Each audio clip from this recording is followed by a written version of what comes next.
आपको 5 से 6 लाख 7 लाख भी मिल जाती है एक फ्रेशर को सैलरी। कभी भी ओवर कमिट नहीं करना, ओवर कमिट करके अंडर डिलीवर नहीं करना, हमेशा उसको अंडर कमिट करो और ओवर डिलीवर करो। आपने उसमें डिफरेंस क्या?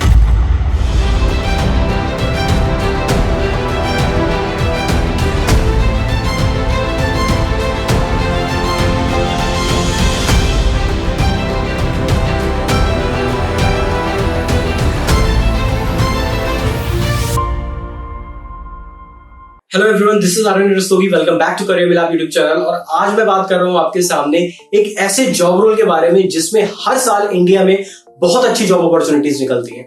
मैं बात कर रहा हूं बिजनेस डेवलपमेंट एग्जीक्यूटिव या business development associate job role के बारे में। यार हमको पता है यार कि हर बार जब भी हमारे कॉलेज में स्टूडेंट्स होते हैं, जब भी अपनी ग्रेजुएशन कंप्लीट करते हैं या पोस्ट ग्रेजुएशन कंप्लीट करते हैं और उनके पास अगर जॉब नहीं मिलती तो वो क्या करते हैं ना, मोस्टली गवर्नमेंट जॉब्स की तरफ जाने लगते हैं। तनख्वाह पाने के लिए नहीं बना, जनता की सेवा करने बना हूं। लेकिन गवर्नमेंट जॉब्स में भी जो एनरोलमेंट रेशियो होता है जॉब्स में वो बहुत कम होता है। यानी वहां पर जितनी भी लोगों की हायरिंग होती है वो लाखों बच्चे बैठते हैं, उनमें से सिर्फ कुछ हजार बच्चों का ही सिलेक्शन हो पाता है और उसके बाद मेजॉरिटी ऑफ स्टूडेंट्स या मेजॉरिटी ऑफ लोग अनएम्प्लॉयड रह जाते हैं। तो मैं इसलिए आप लोगों के लिए एक ऐसी जॉब लेके आऊं, फर्क नहीं पड़ता है आपने कौन से डिसिप्लिन से अपनी ग्रेजुएशन या पोस्ट ग्रेजुएशन कंप्लीट कर ली, चाहे आपने बीबीए किया हो, एमबीए किया हो, एमकॉम किया हो, एमसीए किया हो, बीटेक किया हो, बीसीए किया हो, बीए किया हो, किसी भी डोमेन से आपने अपनी ग्रेजुएशन या पोस्ट ग्रेजुएशन कंप्लीट की, आप इस जॉब के लिए अप्लाई कर सकते हो। यानी बिजनेस डेवलपमेंट एग्जीक्यूटिव या बिजनेस डेवलपमेंट एसोसिएट की जॉब रोल के लिए आप आसानी से अप्लाई कर सकते हो। बशर्ते आपको यार कुछ स्किल सेट्स आने चाहिए। अगर आपके पास वो सारे स्किल सेट्स हैं जो इस जॉब रोल के लिए जरूरत होती है जिनकी, तो अगर आपने वो स्किल सेट्स अपने अंदर एक्वायर कर रखे हैं तो आपको आराम से इस जॉब के लिए अप्लाई करोगे और कंपनीज आपको इनिशियली काफी ठीक पैकेज पे हायर भी कर लेंगी। ठीक है, मैं अब बात करते हैं कि बिजनेस डेवलपमेंट एग्जीक्यूटिव्स कौन होते हैं, इनके रोल्स एंड रिस्पॉन्सिबिलिटीज क्या होते हैं। तो बिजनेस डेवलपमेंट एग्जीक्यूटिव्स या बिजनेस डेवलपमेंट एसोसिएट्स हर वो पर्सन होता है यार जो हर कंपनी जिस पर्सन को हायर करती है अपने कंपनी में बिजनेस जनरेट करने के लिए, यानी अपनी कंपनी में वैल्यू बढ़ाने के लिए, उसके लिए ज्यादा रेवेन्यू लाने के लिए। एग्जाम्पल के तौर पे मैं बताता हूँ, यार मेरी कंपनी करियर मिला, तो अगर मैं किसी भी बिजनेस डेवलपमेंट एसोसिएट को अपनी कंपनी में हायर करूंगा तो उसका रोल्स एंड रिस्पॉन्सिबिलिटीज होंगे कि भाई मेरी टारगेट ऑडियंस यानी मेरे टारगेट कस्टमर्स या मेरी टारगेट मार्केट, मेरे कॉम्पिटिटर्स के बारे में रिसर्च करो और देखो मेरी टारगेट ऑडियंस है कौन, यानी मेरी टारगेट कस्टमर्स है कौन और वो किन कॉम्पिटिटर्स के प्रोडक्ट्स और सर्विसेज को यूज कर रहे हैं। हम उनसे अच्छे कैसे प्रोडक्ट्स और सर्विस बना सकते हैं, उनसे प्राइस कैसे कम कर सकते हैं या उन्हें कैसे ज्यादा वैल्यू प्रोवाइड कर सकते हैं अपने कस्टमर्स को, अपने सारे कॉम्पिटिटर्स की रिस्पेक्ट। तो ये काम होता है बिजनेस डेवलपमेंट एग्जीक्यूटिव का या बिजनेस डेवलपमेंट एसोसिएट का। तो एक एक करके हम जानते हैं। तो जैसा आप देख रहे हो कि इंडिया में नंबर ऑफ जॉब्स की बात करें तो इस बार अभी 19,000 से ज्यादा वैकेंसीज लिंक्डइन पर जो है वो बिजनेस डेवलपमेंट एग्जीक्यूटिव या बिजनेस डेवलपमेंट मैनेजर्स की है। एवरेज सैलरी एक फ्रेशर को जो मिलती है वो मिलती है 3 लाख रुपए साल। मैं एक एवरेज सैलरी की बात कर रहा हूँ। देखो यार ये सैलरी ऐसी है कि कई बार ऐसा होता है कि आपको 5 से 6 लाख 7 लाख भी मिल जाती है एक फ्रेशर को सैलरी, लेकिन मैं एक एवरेज की बात कर रहा हूँ जहां पर कुछ लोगों को 2.4 मिलती है, 2.4 लाख पर एनम, या फिर हो सकता है किसी को 2 लाख पर एनम मिल रही हो। लेकिन एवरेज सैलरी जो होती है वो आपको 3 लाख पर एनम मिलती है, यानी 25,000 रुपए महीना। अगर आपने कॉलेज से अपनी ग्रेजुएशन खत्म किया, पोस्ट ग्रेजुएशन खत्म की, तो उसके बाद आप 3 लाख रुपए साल कमा सकते हो।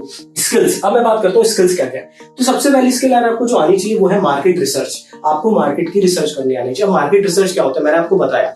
मार्केट रिसर्च में होता है कि आप अपनी कंपनी के लिए प्रोडक्ट और सर्विसेज जो कंपनी ने बनाए हैं उसको सेल करने के लिए अपनी टारगेट या पोटेंशियल कस्टमर्स को ढूंढते हो। कस्टमर्स को कैसे ढूंढोगे? अब उसके लिए बहुत सारे मीडियम्स यूज कर सकते हो। ठीक है, यानी मार्केट रिसर्च एक ऐसी टेक्निक है जिसके थ्रू आप इंफॉर्मेशन लेते हो कि आपके टारगेट कस्टमर्स हैं कौन, आपका जो मार्केट है उसमें कितना कंपटीशन है और आप कैसे उसमें स्टैंड आउट कर सकते हो। तो ये मार्केट रिसर्च का काम होता है। इसमें बहुत सारी टेक्निक्स होती है जो हम बिजनेस डेवलपमेंट के कोर्स में जब हम जाएंगे तो उसके बारे में एक करके जानेंगे। नेक्स्ट स्किल की हम बात करते हैं लीड जनरेशन। तो लीड जनरेशन यहाँ पर क्या है कि लीड जनरेशन का मतलब होता है किसी भी पोटेंशियल कस्टमर की इंफॉर्मेशन कलेक्ट करना। अब इंफॉर्मेशन कैसे कलेक्ट हो सकती है? उसका नाम, उसका ईमेल एड्रेस और उसका कॉन्टैक्ट नंबर। अगर ये हमारे पास 3 चीजें हैं तो इसका मतलब हमारे पास एक पोटेंशियल लीड है। अब लीड का मतलब यानी वो पर्सन जो हमसे फ्यूचर में हमारा प्रोडक्ट या हमारी सर्विस को परचेज कर सकता है। अब ऐसे लोगों के लिए हम कहां से ढूंढेंगे, कैसे जनरेट करेंगे?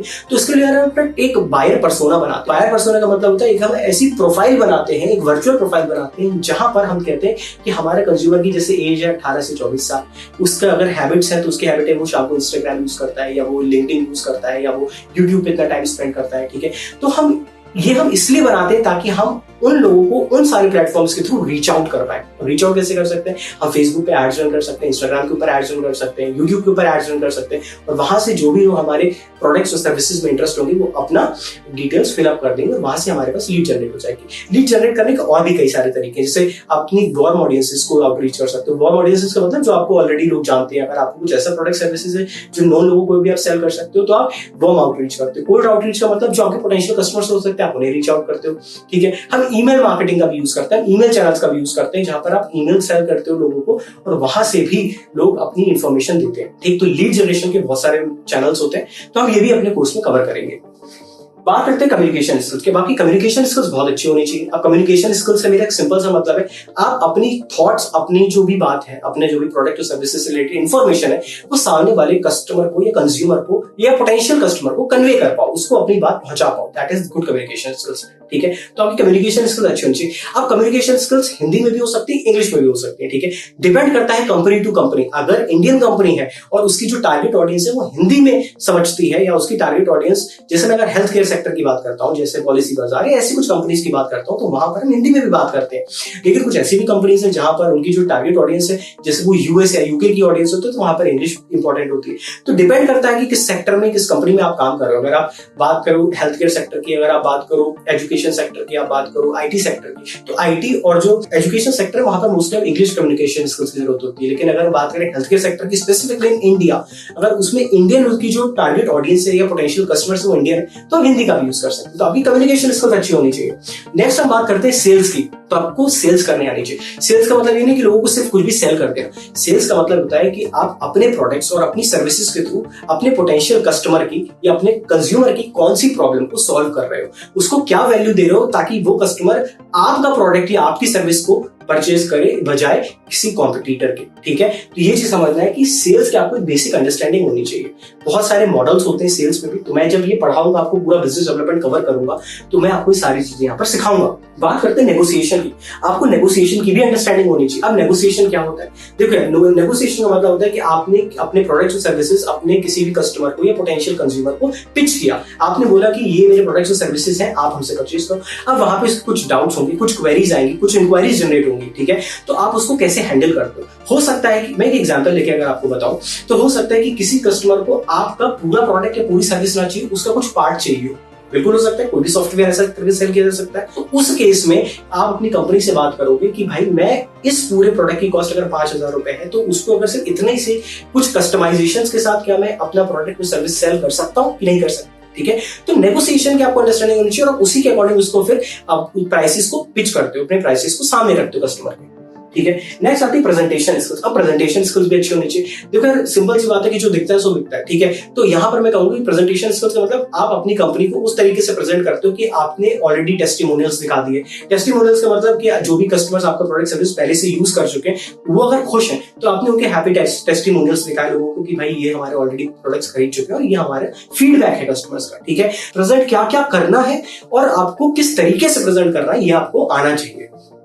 देन आपके पास leadership skills, team building skills और टाइम मैनेजमेंट स्किल्स, ऐसी स्किल्स होनी चाहिए। लीडरशिप का मतलब है कि हो सकता है आपको कभी कभी बहुत ज्यादा काम भी करना पड़े, यानी ऐसा हो सकता है कि आपकी टीम उतना ज्यादा आउटपुट ना लेके आ रही हो और आपके ऊपर डिपेंडेंसी ज्यादा हो। तो एज ए लीडर आपको उन सबको बताना होगा, सिखाना होगा कि कैसे वो ज्यादा से ज्यादा रेवेन्यू कंपनी के लिए जनरेट कर पाए। ठीक है, क्योंकि बिजनेस डेवलपमेंट मैनेजर का ही काम होता है कि उसे पूरी स्ट्रेटेजीज बनानी होती है, उसको पूरा थॉट प्रोसेस डालना होता है कि किस तरीके से वो अपने कस्टमर्स तक पहुंचेगा और वहां से कैसे लीड जनरेट करेगा और ऐसे कैसे लोग ढूंढेगा जो आपके प्रोडक्ट्स और सर्विसेज में इंटरेस्टेड हो। ठीक है, तो आपके पास लीडरशिप स्किल्स होना जरूरी है।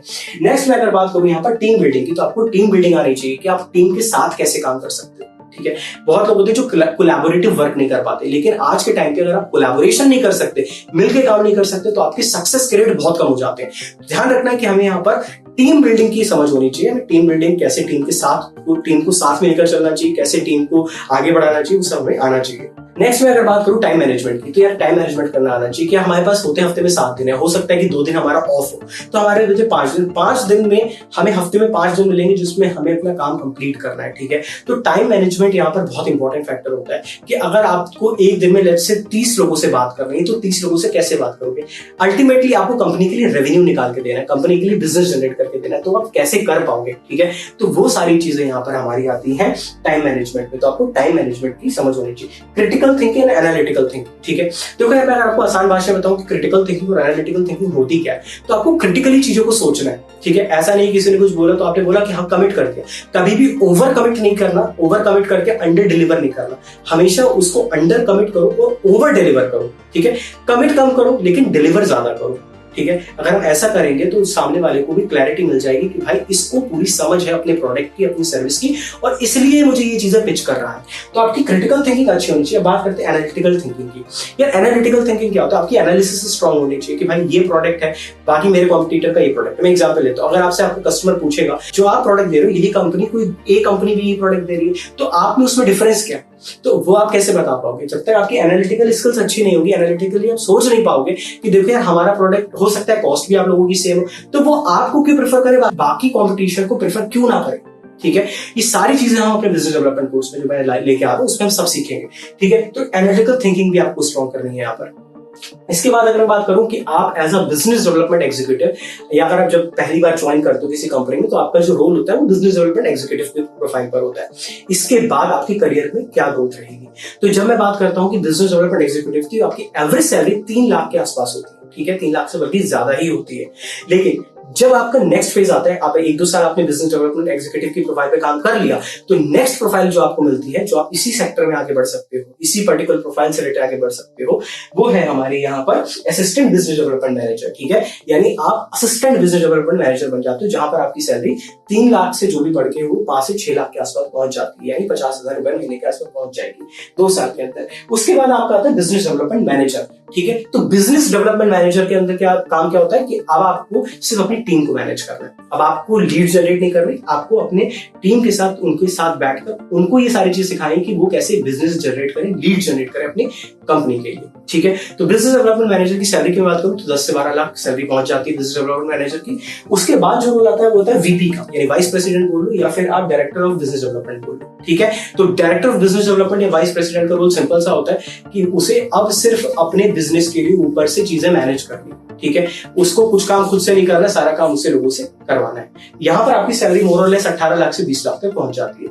तो ये सारी चीजों को ध्यान में रखो यार। और बिजनेस डेवलपमेंट के लिए मैं बहुत जल्दी आप लोगों के लिए कोर्स भी ला रहा हूँ, जहां पर मैं आपको ये सारी स्किल्स जो मैंने बात की, मार्केट रिसर्च हो गई, यहाँ पर लीड जनरेशन हो गई, कम्युनिकेशन स्किल्स हो गई, सेल्स हो गया, नेगोशिएशन हो गया, प्रेजेंटेशन स्किल्स हो गई, तो ये सारी स्किल सेट्स मैं आपको सिखाऊंगा कोर्स के अंदर, ठीक है। तो इस चैनल को सब्सक्राइब कर लो और ऐप को भी डाउनलोड कर लो। मैंने लास्ट वीडियो में ऐप के बारे में बात की थी। हम लोगों ने उस ऐप को पिछले 3.5 साल से मेहनत करके बनाया है, जिसमें हमारा मेन टारगेट है यार कि इंडिया से हम अनएम्प्लॉयमेंट को खत्म करें और वहां पर जितने भी फ्रेशर्स या कॉलेज स्टूडेंट्स हैं उनको उनके स्किल्स के बेसिस पर हायर करा पाए। उसी ऐप में ऐसे भी फीचर्स हैं जहां पर आप डायरेक्टली वर्किंग प्रोफेशनल से सीख रहे होंगे, जो ऑलरेडी इंडस्ट्री में काम कर रहे हैं, 3 से 5 साल का एक्सपीरियंस है, आपको वो लोग सारी चीजें सिखा रहे हैं, ठीक है। तो ऐप डाउनलोड कर लो और उसको अपना अकाउंट क्रिएट कर लो, बाकी सारी चीजें आपको ऐप पे मिलेगी। बहुत कुछ होने वाला है यार, बहुत मजा आने वाला है। तो करिए मेरे आप चैनल को ध्यान से फॉलो कर लेना। मिलते हैं अगले वीडियो में, तब तक के लिए stay healthy and keep learning.